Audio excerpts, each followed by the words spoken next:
Hey there. So I recently went to the physical therapist because my back's been bothering me. And it's been a lot of months of me going, it'll go away. Maybe I'll try this, maybe I'll try that. And, now I'm at the point where I had to reach out and ask for some help. Ugh, so frustrating. So I went to the physical therapist the other day and I had a great session with her. I thought she was really fantastic at the assessment. She was really engaging. And I'm kind of a terrible patient in the way of I know motivational interviewing. I know some of the most effective ways to work with clients. And so I'm constantly assessing the providers that I work with in that way. I don't assess them out loud, but in my head I do. So she did something really well, which is she engaged with me and she elicited. So she asked me questions. What have you tried? What's going on? She helped me talk and let her know my take on the problem. I have had providers in the past who don't take time to do that, and they launch right into giving me advice. And that is a way to disengage pretty instantly with a patient. So she did really well with the eliciting part. She also provided the information, the exercises for me to do, gave me some handouts on that.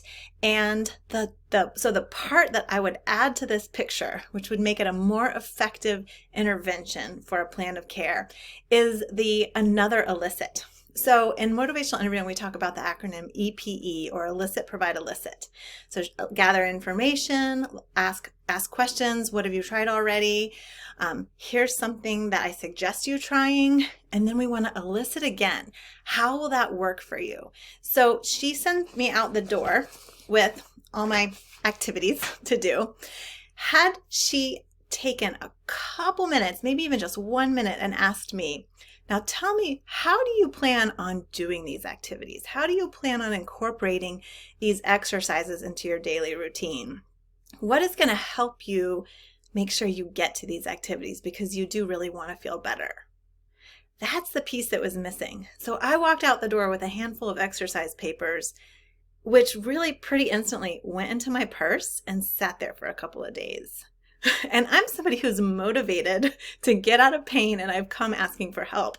So we can see as providers how we can miss this really important opportunity to ask a couple of questions that helps our patient or client envision how they are going to implement the recommended changes. How? So questions like, what is going to help you be more likely to do this? What's going to set you up to do these? How is this going to incorporate into your routine? When something gets in your way, how are you going to overcome that? What might get in your way?